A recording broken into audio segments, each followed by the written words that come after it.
मनरेगा कानून को समाप्त कर बीजेपी की सरकार, नरेंद्र मोदी जी की सरकार मजदूरों के हक और अधिकार पर डाका डालने का काम कर रही है। करोड़ों मजदूरों के जीवन का एक आसरा है मनरेगा। ये केवल नाम बदलने की बात नहीं है। जो रोजगार की गारंटी यूपीए सरकार ने दी थी, कांग्रेस की सरकार ने दी थी, उस गारंटी को भी बीजेपी की सरकार ने समाप्त करने का काम किया है। 8 प्रमुख मुद्दे हैं जिस पर मैं आप सबका ध्यान आकृष्ट कराना चाहूंगा। ये जो मोदी सरकार नए कानून लेकर आई है, उसमें 60% केंद्र सरकार और 40% बजट आवंटन स्टेट गवर्नमेंट को करना होगा। जबकि पहले ये मनरेगा में सुनिश्चित था कि 90% केंद्र सरकार और 10% स्टेट गवर्नमेंट देती थी। दूसरा, जो मनरेगा में काम मांगने का अधिकार था मजदूरों का, उसको भी इस सरकार ने समाप्त कर दिया है। पहले मजदूरों के डिमांड के आधार पर काम मिलता था, अब केंद्र सरकार तय करेगी कि किसको काम देना है, किस राज्य में देना है। ये केंद्र सरकार को तय करने का अब यह अधिकार प्राप्त है। तीसरा जो है, बजट का जो आवंटन है उसकी कोई समय सीमा नहीं थी, कोई सीमा नहीं थी। अब इस सरकार ने जो नया लेकर कानून आई है, उसमें किस राज्य को कितना बजट देगी, ये अब केंद्र सरकार के ऊपर निर्भर होगा।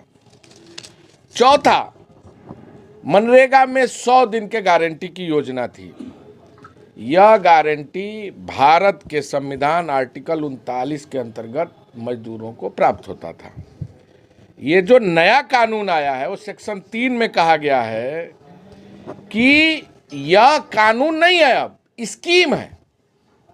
यानी कानून को समाप्त करके योजना बना ली गई है और कभी भी यह सरकार योजना समाप्त कर सकती है। अब काम की गारंटी का अधिकार इस सरकार में नहीं है। पांचवा, किसान और मजदूर को बांटने की साजिश है। पिछले समयों में ना कोई पात्र थी, ना कोई सीमा था, ना कोई समय सुनिश्चित था। 100 दिन के काम की गारंटी योजना थी। अब नए कानून में किसान और मजदूरों में इस सरकार ने बंटवारा कर दिया। कानून के प्रावधान के अंतर्गत, नए कानून के प्रावधान के अंतर्गत कटाई के 60 दिन, यानी धान की कटाई होगी, गेहूं की कटाई होगी, गन्ने की कटाई होगी, उसके अंतर्गत अब सरकार कोई भी मजदूरों को इस योजना का लाभ नहीं देगी। छठवां जो है, पहले पंचायत को अधिकार था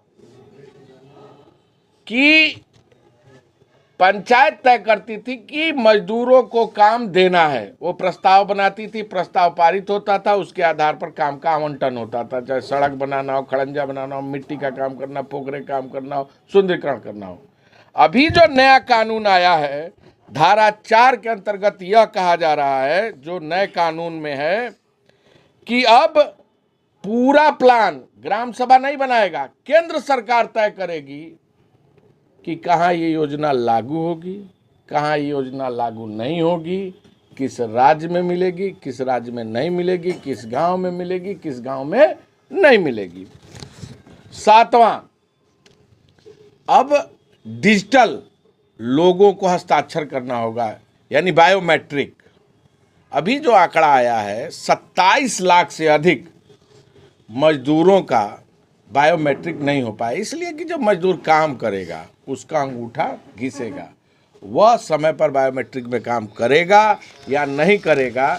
यानी इस अनुपात में भी ये सरकार धीरे धीरे मजदूरों के अधिकार को छीनने का काम कर रही है। आठवां जो है, मनरेगा कानून जो धारा 6 के अंतर्गत मजदूरी के बराबर होना चाहिए, यानी मनरेगा कानून का जो दरों का कानूनी अधिकार था, नए कानून में मिनिमम वेज के दरों पर देना अनिवार्य नहीं है। और उल्टा सेक्शन 10 में यहाँ तक लिख गया है कि प्रांत के अलग अलग हिस्सों में मजदूरों को अलग अलग रेट भी ये सरकार निर्धारित करेगी। सीधे सीधे गरीब मजदूरों के शोषण की गारंटी है, मनरेगा को समाप्त करने की साजिश है, गरीबों के काम के अधिकार को छीनने का काम है, सामाजिक न्याय, क्योंकि मनरेगा में जो मजदूर वर्ग के हैं, दलित, पिछड़े और आदिवासी हैं, उनके अधिकारों पर डाका है। अभी जो पूरा लगभग 6 सालों का जो आंकड़ा यह बता रहा है कि 100 दिन के बावत मात्र 43 दिन ही यह सरकार मनरेगा के अंतर्गत लोगों को काम दे पाई थी। और इतना ही नहीं, मनरेगा का बजट भी बड़े पैमाने पर इस सरकार ने काटने का काम किया। आपको याद होगा कोरोना के समय यही मनरेगा था जो लोगों के जीवन का सबसे बड़ा सहारा था। ये गोडसे को मानने वाले लोग महात्मा गांधी का एक बार नहीं, बार बार हत्या करने का प्रयास करते हैं। और निश्चित तौर से मनरेगा एक गरीब मजदूरों का लाइफलाइन था जिसे इस सरकार ने छीनने का काम किया। गांव के मुखिया का कोई